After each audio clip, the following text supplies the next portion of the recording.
I am not pressed to be in anybody's presence just for the sake of being in someone's presence. Self-abandonment is when we don't value ourselves, when we don't act in our best interest, and when we don't comfort or encourage ourselves. So examples of this would be not speaking up for ourselves, people pleasing, being a perfectionist, and just not trusting your instincts. Why do people tend to self-abandon?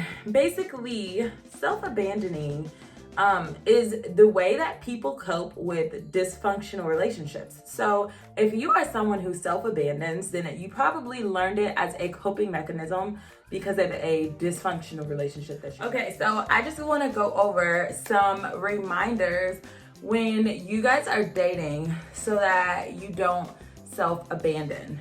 And the first reminder / tip, you know how we did, is to remember that when you date someone, that is to figure out if you like them, not to figure out if they like you. So you always want to keep in mind that when you are dating, you want to make sure that that person is a good match for you. You're not going on these dates to try to impress someone to like you. You're going on these dates to genuinely be yourself and to make sure that that person is a good match for whoever yourself is.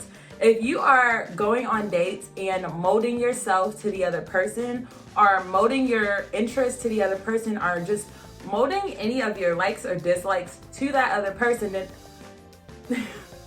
my cat hates me. Then what you're essentially doing is, first of all, you're an imposter, right? So, first of all, you're an imposter. And then second of all, you are not a match for the person that you are dating because you're not even yourself. I think people get so caught up in the idea of having someone, and the idea of having a partner, and the idea of dating, that like when people go on dates and like dates don't work out, then people tend to get discouraged. But that is what dating is. And I used to be one of those people. I was one of those people who said, it's so hard to find your match.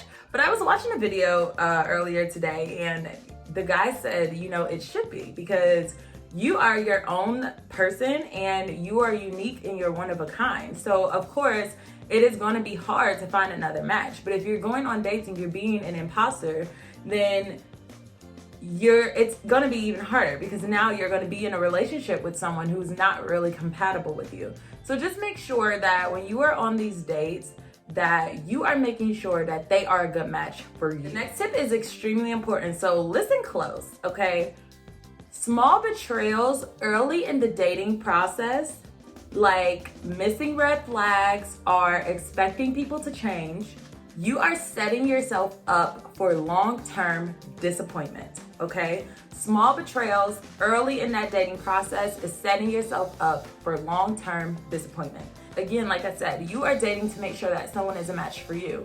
So when you are ignoring red flags early in the dating process, like they don't call you back, they flake on their plans, they're just not loyal to their word, then they will not change in the long run. You will just continue on the relationship, and they will continue on being who they always showed you that they were. And following up with what I said at the beginning, if you have to self-abandon to be in the relationship, then you are not in the relationship.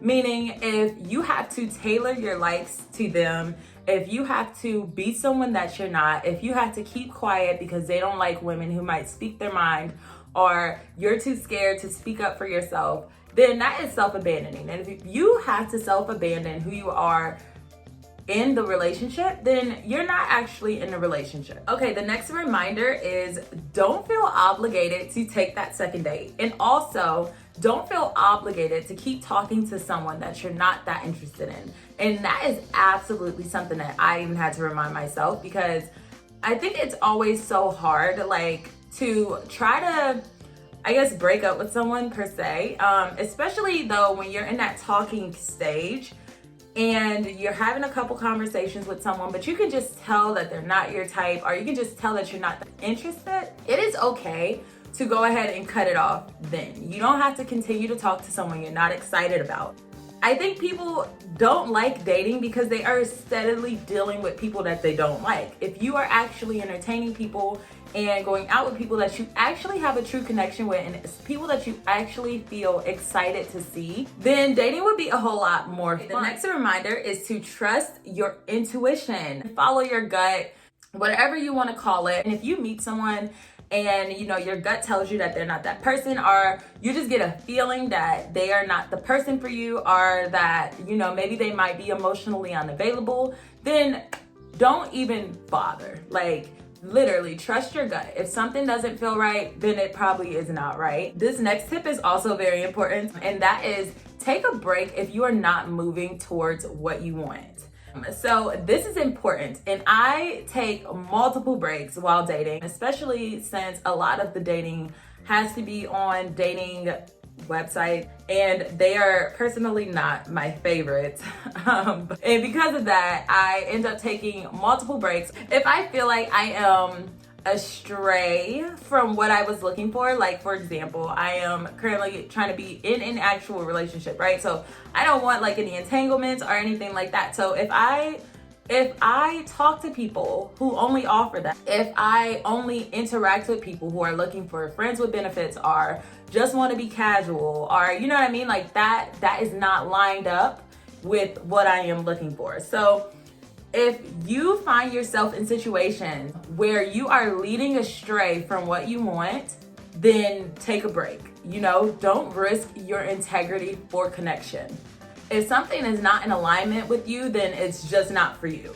Don't force it, don't talk yourself. Again, this is going also with trusting your instincts, don't talk yourself into thinking like, oh, maybe down the line, this person might fit. No, if it is not aligning with you in that moment, if it doesn't feel right with you in that moment, then don't risk your integrity for connection. The next reminder is don't be afraid of how you show up. And this just goes along with, always making sure that you are yourself 100%. And then the final tip / reminder that I have to not self-abandon while dating is to remember that dating is an opportunity to expand and learn yourself. So have fun, okay? Dating is fun. I enjoy meeting new people. I enjoy meeting people with different opinions than me, different lifestyles than mine. But at the end of the day, dating is an opportunity to expand, to meet new people, to see what you like, what you don't like, who you don't like, learn more about yourself, learn more about other people, and always remember that dating is fun. So that is the end of this video. Please, if you are dating, just remember, the biggest takeaway to me is that you are looking for someone who you feel connected to. You are looking for someone who is a match for you. Never lose sight of what you want. Always stay in alignment. That is the end of my video, and I will see you guys in the next one. Bye.